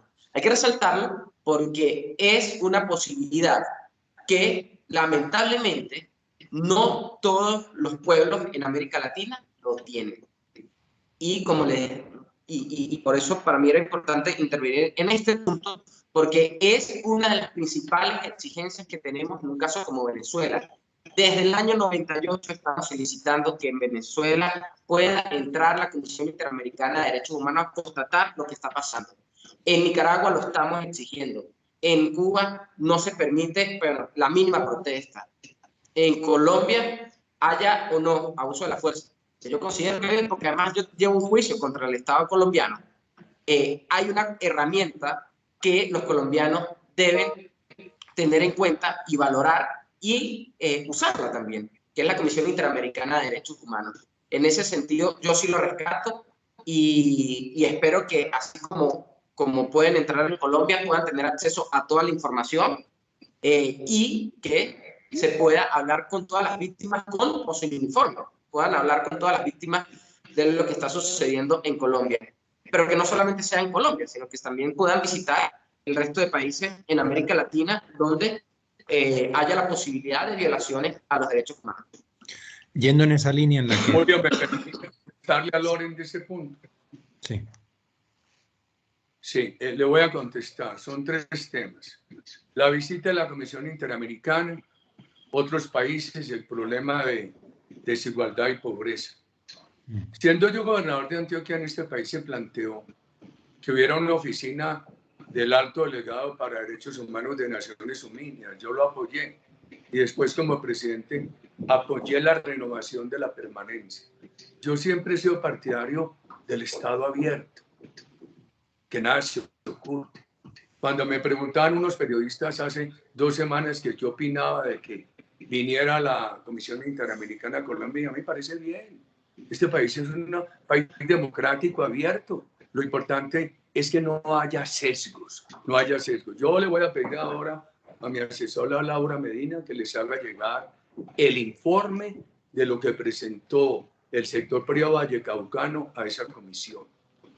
El tema de desigualdad y pobreza. Primero, yo sí tengo que pedirle a Lorenz que tengan en cuenta lo que se redujo en el gobierno mío. Y le voy a decir algo que le dije yo al Santo Padre. En Colombia, uno de los problemas es que cuando el país va mejorando en economía, en seguridad y va mejorando en política social, cambian las reglas, como pasó después del 2010. En Colombia la historia ha demostrado que los mayores picos de desigualdad corresponden a los mayores picos de pobreza. Ustedes van a una ciudad como Cartagena o como Medellín. En Cartagena encuentran que donde hay turismo, hoteles, etcétera, ahora bastante afectados por la pandemia, o donde hay industria, hay equidad. Y dan el salario, se pagan impuestos, se mejora el coeficiente Gini de distribución del ingreso. Donde no ha llegado la empresa privada, hay mucha pobreza, como por ejemplo en el Pozón. En Medellín lo mismo. Donde ha prosperado la empresa privada, es bien importante el avance. Donde no, los ciudadanos tienen servicios públicos, salud. Este país ha avanzado mucho en salud. Y yo quisiera referirme a eso con el tema de la pandemia, pero muy pobre de ingresos. Yo diría, para dejarlo en la reflexión de ustedes, el problema de pobreza y de desigualdad de Colombia no es por culpa de la empresa privada, sino por falta de empresa privada. Si no la dejamos avanzar, si no estimulamos la promoción, que avance la inversión por todo el territorio, es muy difícil resolver los problemas de desigualdad y de pobreza, queridos amigos. Por eso yo creo mucho en el emprendimiento privado de la mano de las políticas sociales. Se ayudan mutuamente. El emprendimiento privado genera recursos para las políticas sociales y estas legitiman el emprendimiento privado. Cierto que la iniciativa privada tiene que estar ahí encima de la mesa, pero como destacaba el informe de datos del Banco Mundial, con este segundo país con mayor índice de desigualdad en América Latina, después de Brasil y empatado con Panamá, la situación es dramática para muchas cientos de miles de personas que ante la crisis del coronavirus no ven solo que salir a la calle, manifestarse, y es posible que degenere en violencia. La cosa es retornar al statu quo y poder apostar desde el Estado por unas políticas sociales que garanticen unos mínimos estándares de dignidad para todos los seres humanos, porque si no nos vamos a encontrar como Colombia no va a ser un rara avis, sino que se va a repetir.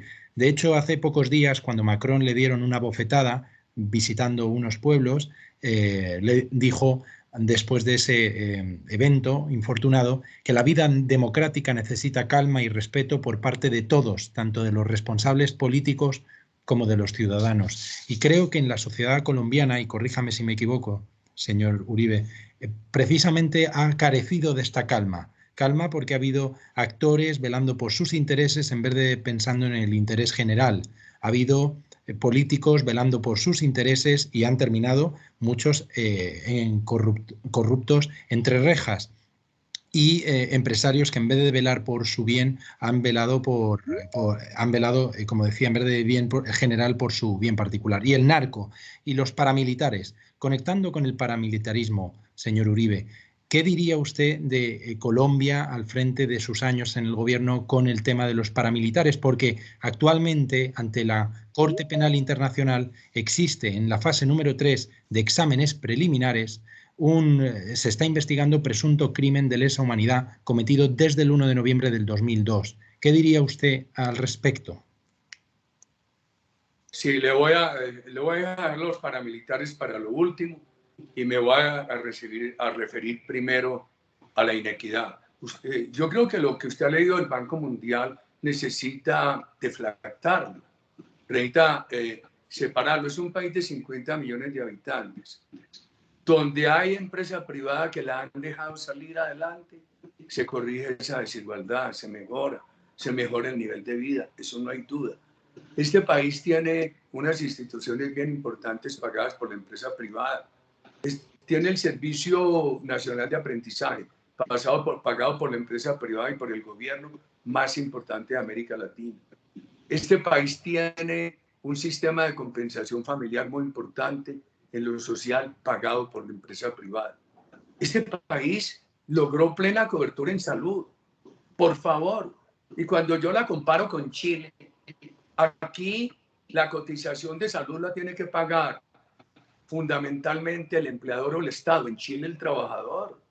En este país el mismo régimen de beneficios de salud se aplica al más rico o al más pobre. Este país ha avanzado en solidaridad. Ahora aparece algo bien importante en la pandemia. Este país ha pasado de 5.700 UCIs a más de 12.000, por Dios. Y este país aparece en las estadísticas internacionales como un país que se destaca porque los ciudadanos, para atender la pandemia, han tenido que sacar la menor cantidad de dinero del bolsillo. El sistema de salud lo ha pagado. Yo creo que si en este país dejaran avanzar el emprendimiento de la mano de las políticas sociales, podríamos superar esta situación de inequidad y de pobreza. Sobre la agudización de la pobreza por la pandemia, les hace mucho rato ese proceso. Les dije que el gobierno ha hecho esfuerzos que necesitan otros, que nosotros no estuvimos de acuerdo con la reforma tributaria que se presentó, sí con la que se anuncia, queremos que se agilice, que sería de 3 rentas pagadas por los sectores más pudientes para atender los sectores sociales. Paramilitarismo. Lorenz lo decía. ¿Cuánto hace que surgió, por Dios? ¿Qué encontró mi gobierno? Encontró un fenómeno muy grande de paramilitarismo y de guerrilla. Tercera parte del país paramilitares, tercera la guerrilla, el resto en riesgo. ¿Qué hizo mi gobierno? Los desmontó. Se movilizaron 35.000 paramilitares, 18.000 guerrilleros. No hubo reformas constitucionales ni privilegios, simplemente sanciones alternativas. Por ejemplo, los responsables de delitos atroces de la guerrilla o los paramilitares iban entre 5 y 8 años a la cárcel. A mí me criticaban. Me decían, Uribe, eso es muy poquito por la atrocidad de los paramilitares. Y yo decía, tienen razón. Fue lo que se pudo hacer. Pero los mismos que me criticaban porque les parecía muy benigna la sanción a los paramilitares son los mismos que han pedido ni un día de cárcel para la FARC. Por Dios. Es que este país, guerrillas comunistas, después narcotraficantes, falta de autoridad, toda la benevolencia en procesos de paz, surgen paramilitares, llega un gobierno que desmonta los paramilitares, que es el mío, que debilita la guerrilla, que es el mío. Extradité 13 cabecillas del paramilitarismo a Estados Unidos y dice, Uribe los extraditó para que no dijeran la verdad. Mentiras. Se extraditaron con un acuerdo con los Estados Unidos que permitiera el ingreso a las cárceles de Estados Unidos de cualquier funcionario del Estado colombiano del país. Los políticos amigos de la guerrilla, que me han acusado a mí siempre, que eran los grandes enemigos del paramilitarismo, al otro día de haberlos extraditado, empezaron a llegar a las cárceles de Estados Unidos, a ofrecerles beneficios para que acusaran a Uribe. Entonces, si algo puedo decir yo es que, queridos amigos, el gobierno mío desmontó el paramilitarismo. Ese mérito nadie me lo quita porque está registrado en hechos de la historia. Ustedes dicen, hoy hay civiles que disparan. Sí, yo quiero creer lo que ha pasado en Cali. Por ejemplo, un domingo que yo vivía toda hora por el teléfono y por las redes, a distancia de lo que ocurría en Cali, la ciudadanía estaba muy desesperada porque les estaban atracando sus casas y no llegaba la autoridad. Entonces hubo personas que sacaron armas y las blandieron. Yo diría que, y lo dije en el Congreso de Colombia, donde me invitaron a hablar en nombre del partido a la Cámara, dije que eso podría ser actos de legítima defensa privada. Pero dije esto, y lo repito, esos vacíos de autoridad no se pueden prolongar, porque entonces con vacíos perpetuados de autoridad se va pasando de actos excepcionales de apelación a la legítima defensa individual a organizaciones privadas de legítima defensa y se puede llegar al paramilitarismo. Por eso yo digo, autoridad firme y transparente, grupos organizados de justicia privada no, y lo digo con la autoridad de haber dirigido el gobierno que desmontó el paramilitarismo. Lo desmontó y en un principio las Convivir no estuvieron de alguna manera alimentadas por ayuda gubernamental, con medios gubernamentales, armas procedentes del gobierno para que tuvieran una actuación en contra de las guerrillas. ¿Se hizo así? Y si se hizo... A ver, las Convivir, primero, yo creo muchísimo en la cooperación de la ciudadanía con la fuerza pública. Creo muchísimo en eso. Como presidente tuve 4.600.000 colombianos que fueron informantes de la fuerza pública. En algunos casos muy excepcionales se pagaban recompensas. Anoto esto. Yo nunca le pagué en mi gobierno la recompensa a un soldado o a un policía por dar a alguien de baja o por dar información. Eso es mentira. Yo no entiendo cómo hay tesis universitarias que dicen eso sin sustento en la realidad, queridos amigos. Siquiera me vino a mi memoria eso porque usted lo dijo, Julio, y eso no fue así. Eso no fue así. Entonces, veamos la cooperación ciudadana con la fuerza pública. Yo creo en eso. Por ejemplo, cuando empezamos la seguridad democrática, yo me posesioné el miércoles 7 de agosto del 2002, mientras me estaba posesionando un atentado de la FARC. Los misiles esos de fabricación artesanal no ortodoxos pasaron por encima del sitio del Congreso donde yo tomaba juramento. Atravesaron la casa presidencial, dañaron un alero del techo, asesinaron muchas personas, se hirieron otras en un lugar muy pobre de Bogotá que se llama El Cartucho. Ese mismo día empecé los consejos de seguridad. El otro día, antes de que saliera el sol, antes de el despunte del sol, llegué a la ciudad de Valledupar a empezar la política de seguridad democrática. ¿Sabe qué pasó, Julio? Pusimos nosotros la red de cooperantes con radios de la época para que pudieran transitarlo todo, casi 300 kilómetros entre la ciudad de Valledupar y Santa Marta, que era una cooperación con información. Por la tarde llegué a Florencia, en el sur del país. Todos los alcaldes estaban por fuera de sus municipios. Encontré yo casi 400 alcaldes de Colombia, de un país de 1.100 y pico, que no podían estar en sus municipios por presión terrorista. A todos los protegí, sin importar el origen político de su elección. Qué bueno recordar esto y decirle al mundo. La cooperación de informantes en mi gobierno fue muy útil. No hubo quejas de derechos humanos, como tampoco hubo quejas bien sustentadas de la fumigación para proteger que no siguiera el narcotráfico destruyendo la selva y que iba acompañada de programas sustitutivos, uno de ellos el programa de guardabosque. Las Convivir, las creó un gobierno anterior al mío, yo las apoyé. La Corte Constitucional dijo que eran legales, eran organizaciones ciudadanas para apoyar a las Fuerzas Armadas. Yo fui a la Corte Constitucional a defenderlas y no estuve de acuerdo con la sentencia, porque la sentencia dijo que eran constitucionales, que las creó un gobierno anterior, pero dijo que era por el derecho a la legítima defensa. Yo dije, no señor, es por el principio de solidaridad. Todo ciudadano en el Estado social de derecho tiene la obligación de colaborar con las autoridades para la consecución de los fines superiores del Estado, uno de los cuales es la seguridad para todos los ciudadanos.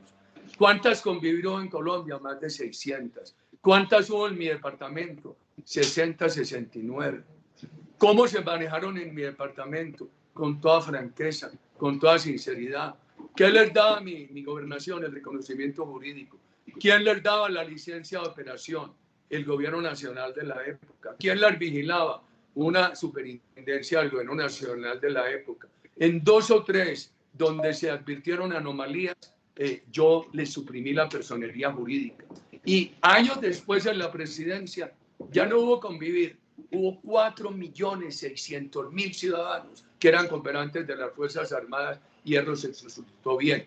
Yo prefiero que un ciudadano llame a la policía y le dé una información a que un ciudadano, para pedir seguridad, a que un ciudadano esté pensando en blandir armas, en amenazar con armas o en vincularse a grupos de justicia privada. Muy bien. Y con respecto, no sé si antes había mencionado lo de la Corte Penal Internacional, que actualmente se encuentra en un examen preliminar, el hecho de que puede existir presuntos crímenes de lesa humanidad cometidos desde el 1 de noviembre del 2002 en Colombia, que coincide con su mandato. ¿Qué diría al respecto? No, De que se pueda... al contrario, eso fue lo que encontré yo y eso fue lo que se trató de desmontar. Los paramilitares, yo empecé en el 2002, los paramilitares llegaron a la cárcel en el 2006, la extradición fue en el 2008. No era un proceso fácil, estimado Julio, pero nunca hubo omisiones. Ese mérito, no habrá injusticia que me lo quite de haber desmontado los paramilitares. Julio Loren, no sé si tienes más. ¿Qué horas son en Europa? Son las 6:30. Son las 6:36.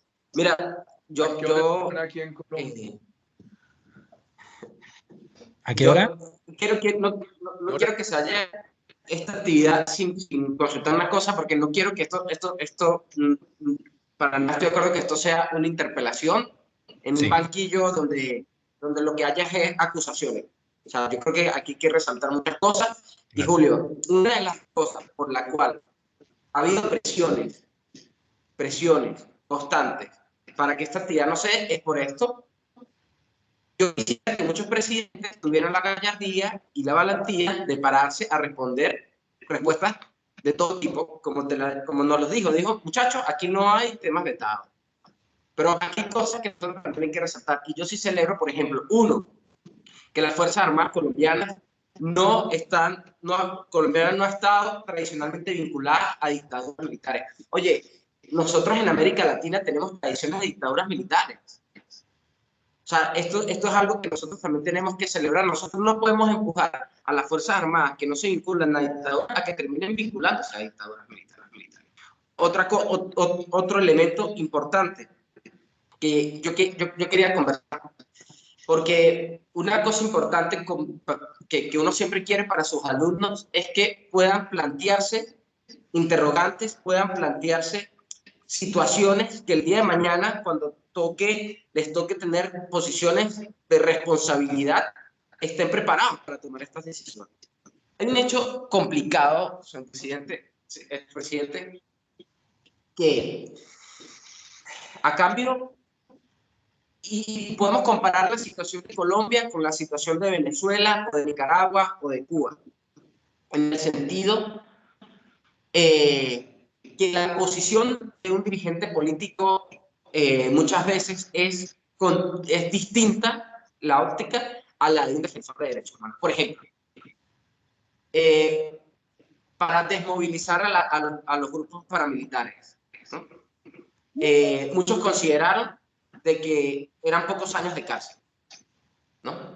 Quizás usted considera que el objetivo de desmontar esa estructura era... Yo estoy de acuerdo que eran pocos años de cárcel. Estoy de acuerdo con eso. Lo que estoy en desacuerdo es que la FARC, con todas las atrocidades, ni un día de cárcel. ¿Qué tal que yo hubiera llevado a los paramilitares al Congreso? Aquí, a pesar de los delitos atroces, llevaron a la FARC al Congreso. Mire España, en el País Vasco, Loren, en el País Vasco, Julio. ¿Cómo se llama aquel señor que aspiró, Otoya? ¿Cómo se llama? Bildu se refiere. Con el partido de Bildu, ¿no? ¿A quién? El partido no, pero un señor que estuvo en la cárcel. ¿Cómo se llama ese señor? Y quiso aspirar a ser presidente del País Vasco. Y España, que es muy abierto y que permite que terroristas puedan ser elegidos, dijo, todavía no, porque salió de la cárcel, pero es Otegui, el señor Otegui. Otegui, sí. El señor Otegui. Pero todavía está en periodo de libertad provisional, de libertad condicional. Entonces, a mí me parecía poquito lo de los paramilitares. Y acepté esa crítica. Lo que me parece grave, Lore, lo que me parece grave es que la FARC con todos estos delitos ni un día cárcel. Yo he dicho, a la base de la FARC no la lleven a la cárcel, pero a los responsables de delitos atroces. Mire lo que nos ha pasado. Muchos de los que dirigieron ese proceso ahí están en armas con narcotráfico, apoyando a Maduro en Venezuela y beneficiándose del narcotráfico y desde allá incursionando violencia a Colombia. Pero le damos la cara a todo. Inclusive yo les agradezco mucho a ustedes y por eso me pareció que yo no debía empezar sino responder cualquier punto de ustedes. ¿Sabe qué me preocupa a mí? En muchas universidades y en muchas plataformas las bloquean, no me dejan intervenir, simplemente me insultan. En Colombia en algunas universidades sus directivos dicen, insulten a Uribe, difamen a Uribe, pero no discutan con él. Una universidad, esta semana hubo una plataforma muy buena de la Universidad Estatal de California de San Bernardino, y yo creo que la de hoy. Pero miren, si ustedes no hubieran cerrado la plataforma, no iban a la discusión, sino al insulto y a bloquear. A mí me tumbaron 3 o 4 veces la conexión. Yo creo que ustedes han podido preguntarme de todo. Yo he estado dispuesto a hablar. Lo que yo pido es que me permitan el debate. No que oculten lo que me quieran decir, pero sí que me permitan el debate. Presidente, mire esto. Ok, tenemos un ejemplo con los grupos paramilitares, las autodefensas cuando se desmontan. Luego tenemos un ejemplo, bueno, me puedo citar el M-19, lo que ha sucedido con la FARC, lo que puede pasar con el ELN, o por ejemplo, lo que sucede con Venezuela. Es decir, por una parte, por ejemplo, en Colombia hay gente que puede decir, bueno, si ese es el precio que hay que pagar por la paz, asumámoslo. Eso es muy difícil, eso es muy fácil cuando no eres víctima. Cuando eres víctima, decir, oye, pero ¿por qué impunidad? En el caso de Venezuela, por ejemplo, hay quienes dicen, bueno, si el precio para que haya una liberación y de democracia es que haya impunidad y que los torturados, los asesinados, los desaparecidos de la dictadura venezolana se queden sin justicia, bueno, hay un bien superior que sería la democracia. Entonces, si a ese es el precio que hay que pagar, habría que darle impunidad. Y dice, bueno, que se vayan impunemente Diosdado, Maduro y los responsables de la dictadura venezolana. ¿A qué voy? ¿Cómo se determina eso? ¿No? Es decir, porque para un político tiene una posición distinta a un defensor de derechos humanos. Hoy en Venezuela se plantea que, bueno, quitamos las sanciones o los castigos a los violadores de derechos humanos a cambio de apertura política. Es decir, ¿qué se hace en ese caso? ¿Con un líder cómo toma una decisión en eso? ¿Cuál es el marco que en este caso se debería un líder para tomar decisiones de este tipo? Es decir, hay la libertad, la democracia o la paz está por encima de la justicia de un individuo. Es decir, ¿cómo se calcula, cómo se come eso a nivel de liderazgo político, por decirlo así? Lorenz y Julio, yo diría que hay un equilibrio entre paz y justicia, pero al mismo tiempo hay un prerequisito que se llama seguridad, como lo dijo José Ramón Bauzó. Sin seguridad no hay paz. La seguridad es el camino a la paz, siempre lo entendí yo. ¿Cómo es el equilibrio entre paz y justicia? Proceso de paz, uno acepta que no puede imponer las sanciones ordinarias, 40, 60 años de cárcel. Pero llegar rompiendo ese equilibrio a la impunidad total es deconstruir la esperanza. Es destruir la esperanza, porque la impunidad total lo que hace es generar más mal ejemplo, es avivar más violencia. Mire, cuando se movilizó el M-19 y participó en la constitución, lo movilizó el presidente Barco, participó en la constituyente el presidente Gaviria, llegó al Congreso postconstituyente. Yo estaba muy joven, estaba en ese Congreso, y un juez de Colombia trató de revivir la judicialización. Hoy a mí se me dice, pero si Uribe fue el que propuso el reindulto, ¿por qué? ¿por qué está en contra de lo de la FARC? Esa crítica a mí, es que yo siempre he participado en la paz. Y antes de seguir con lo del M19, les tengo que contar esto. Cuando la FARC asesinó a mi padre, yo había renunciado a la alcaldía de Medellín y el presidente Belisario de Cancún me dijo que me fuera al gobierno nacional. Le dije, no vuelvo, presidente, a recibir un puesto de nombramiento, solamente lo que me pueda conseguir en elección popular. Y me dijo, entonces acépteme ser el coordinador, el presidente de la Comisión de Paz de Antioquia, ad honorem. Se lo acepté. No obstante el asesinato de mi padre, trabajé en esa Comisión de Paz. Después llego yo, y engañaron al presidente Betancur en la época. Después llego yo al Congreso, viene la rejudicialización del M19 y yo lidero el reindulto. Y esa es la gran crítica, la gran crítica. ¿Qué he dicho yo? Hombre, mire, yo hice eso, primero lo hice de frente. Ahí no hay nada oculto, hablé de frente en el Congreso de Colombia. Dije, pero si ya hicieron la paz con el gobierno Vargas, participaron en la constituyente del presidente Gaviria, están aquí en el Congreso post-constituyente, ¿por qué los van a rejudicializar de nuevo? Entonces me dicen, ¿cómo Uribe hizo eso por el M19 y se opone a lo de la FARC? Yo les estoy hablando de los años, 92, 93, 94, hasta cuando estuve yo en el Senado. Ahí vine a la gobernación de Antioquia. ¿Qué pasó en esa época? Cuando se promulgó la Constitución de Colombia el 4 de julio del año 91, el doctor de la Calle dijo que nunca más habría en Colombia política con armas. Se pensó que lo que se hizo con el M19, el EPL, el Quintín Lamy, que todo se les perdonó, iba a generar la paz. Pero el mismo doctor de la Calle, en el gobierno Santos, o sea, ¿cuántos años después? 19, 20 años después, son 91, hay 9, más otros 10, hay 19, 20 años. Dijo que lo de la FARC era un conflicto político. Imagínese usted. Entonces yo he dicho, de pronto lo que yo hice dio mal ejemplo, porque ayudó a consolidar un indulto total al M19. Lo hice de muy buena fe y de frente, pero además en esa época no existía la Corte Penal Internacional. O sea que yo tengo que recordar eso. En síntesis, a mí me parece que el equilibrio entre paz y justicia no se puede romper. Por ejemplo, yo he sido partidario de que la base guerrillera de la FARC nunca la lleven a la cárcel. Como nunca fui partidario de llevar la base guerrillera, la base paramilitar a la cárcel. Pero los responsables de delitos atroces tienen que tener algo de ese tipo de justicia. Y no, es que la importante es la justicia restaurativa, no la punitiva. Perdón. Se necesita también un balance entre la restaurativa y la punitiva. Pero aquí ha fallado la restaurativa. La FARC han incumplido todo lo que prometieron para restaurar a las víctimas. Por favor, eso también ha fallado. Entonces yo sí creo que se necesita ese equilibrio. Y esa impunidad total da mal ejemplo, da desprecio por la ley. ¿Sí?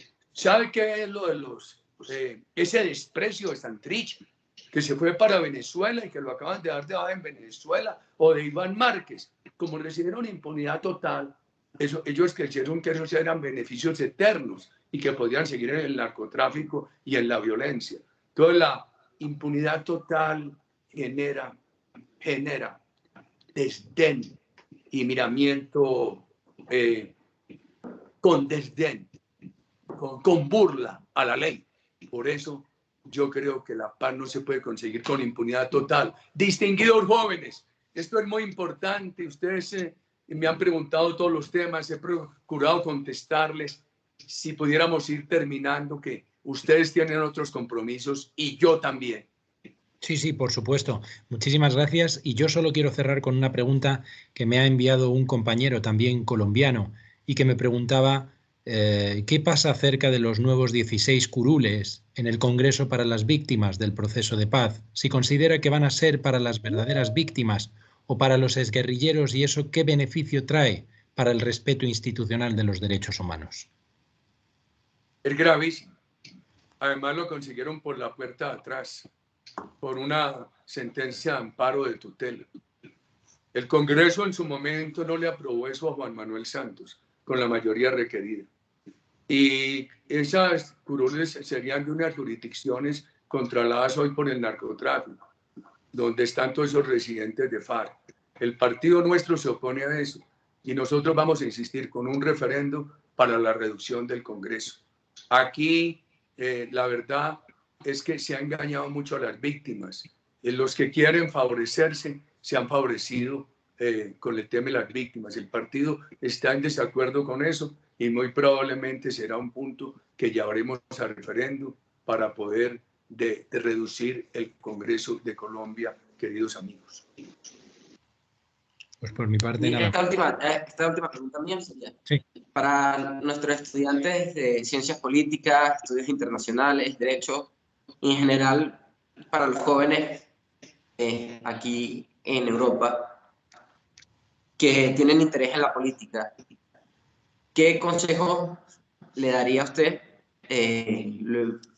habiendo pasado por todos los cargos de responsabilidad que le ha tocado asumir y vivir situaciones tan difíciles y complejas?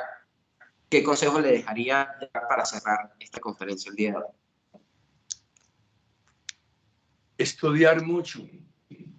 Uno de los problemas que yo veo en Colombia, por ejemplo, con uno de los promotores del paro, el sindicato Maestros, es que ellos están adoctrinando con la violencia para tomarse el poder, como lo confeso, no es una interpretación mía, es un discurso. ¿Qué pasa cuando hay adoctrinamiento y no estudio? No se desarrollan las competencias cívicas del niño, del adolescente, del joven, del ciudadano. Algo que permite la democracia es el desarrollo de las competencias cívicas, que nos ayude a discutir con razones, también a oír, a corregir cuando haya que corregir. Por eso yo soy muy amigo del debate, pero no de la violencia. Y han aprendido a hacer violencia en las redes, bloqueándolas, como me pasó en una universidad de Estados Unidos hace poco. O sea que a los jóvenes les digo, discutan. Y también les digo una cosa, al planeta hay que cuidarlo. La mayor exigencia ambiental hoy viene de los jóvenes. El gobierno de Colombia está haciendo un gran esfuerzo por la educación de los jóvenes y por la política ambiental. Y eso está bien, queridos amigos, eso está bien. Pero jóvenes, así venga la economía digital, así haya que atender, y estoy de acuerdo porque yo soy padre y abuelo, las aspiraciones de ustedes, recuerden, la seguridad es un valor democrático, una fuente de recursos. En la historia de la humanidad no han encontrado sustituto al emprendimiento que sale de la imaginación de cada ser humano para construir riqueza y generar oportunidades para los sectores sociales. Yo creo mucho en esos tres principios en cualquier momento de la historia. Julio y Loren, muchas gracias. No olvidemos, recuérdenle al mundo, Juan Manuel Santos secuestró a Loren Saleh en Colombia y lo entregó a la dictadura, que lo tuvo varios años torturado en una cárcel. No olvidemos eso. Les agradezco mucho, me despido de ustedes, siempre atento al debate. Muchas gracias, presidente. Un placer. Muchas gracias. Un placer a todos por haber venido. Damos por terminado esta conferencia. Esperamos que haber sacado conclusiones con respecto a este pequeño diálogo que hemos mantenido con el expresidente. No lo hemos abierto y os preguntaréis, queríamos haber preguntado, no lo hemos abierto porque hemos visto problemas técnicos a la vista de que suscita tanta controversia y que rápidamente la gente, en vez de querer preguntar de una manera educada y tranquila, lo que se dedica es a poner panfletos, a verter constantemente mensajes, odio y llamar de todo. Y lo que hemos querido traer a la universidad, porque igual que con mis alumnos o alumnas, lo que permito en las clases es que haya debates y propuestas abiertas y se pregunte, pero lo que no, los insultos y esas actuaciones que al final lo que hacen es que el ponente salga huyendo y no quiera venir y participar. Desde aquí lo que hemos tratado no es que diese una especie de meeting político, sino lo que tratábamos es que compartiese con la comunidad, tanto española como iberoamericana, y en especial de Colombia, una nación amiga, que compartiese aquellas impresiones que ha tenido de la gestión a lo largo de su gobierno, trayendo a Loren y haciendo un intercambio de pareceres que yo creo que ha sido bastante enriquecedor. Así que, Loren, no sé si quieres decir alguna cosita más y si no, pues nos despedimos de la gente que está ahora mismo conectada. Bueno, no, contento que hayamos podido conversar con el expresidente Álvaro Uribe. Ojalá podamos tener a otros expresidentes y digamos, liderazgos con responsabilidades políticas. Creo que es de valientes para cualquier liderazgo enfrentarse a una conferencia donde se le pregunta abiertamente sobre temas que no son fáciles. Lo celebro y bueno, Julio, encantado como siempre de que trabajemos juntos. Y bueno, agradecer a todos los que se han mantenido en esta conferencia conectados. Sí, porque todo lo que aquí se habló. Claro, nos hubiera gustado meter a más gente, pero hemos tenido que bloquear la sala por estos problemas técnicos. La gente se metía, comenzaba, activaba la cámara, empezaban a trolear y se ha tomado la decisión desde arriba de no permitir más accesos a la sala. Es una pena porque constantemente ha ido llegando a la sala de espera decenas y decenas de personas que podrían haber estado escuchando tranquilamente al expresidente. Pero no obstante, lo que vamos a hacer es descargar, y ahí están los técnicos, vamos a descargar la grabación y la subiremos yo en el canal de YouTube o el de Loren, y podemos, para que se pueda visualizar todo el contenido, porque es una pena que solamente se quede para la audiencia tan restringida que hemos tenido. Al final estaba hecho para miles de personas, capacidad esta sala tenía para más de 20.000 visualizaciones simultáneamente, pero no hemos podido abrirla más porque ha habido esos problemas en el formato digital. Damos las gracias. Fíjate lo importante de poder generar y cuidar un debate sano, y no por ello tiene por qué ser complaciente. Hubiésemos, como tú lo dices, querido que más gente pudiera conectarse, participar, pero bueno, en todo caso van a poder verlo después cuando descarguemos el video. Y todo lo que aquí se habló, yo lo que invito es a que lo confronten con datos, con cifras, investiguen sobre cada uno de estos temas, sobre cada una de las cosas que conversamos aquí. Yo creo que nadie se puede quedar con lo que aquí se habló, con lo que aquí se opinó, con lo que aquí se dijo, sino esto solamente debe ser un principio para más adelante ustedes puedan confrontar con datos que puedan disponer desde distintas fuentes y sacar más adelante sus propias conclusiones.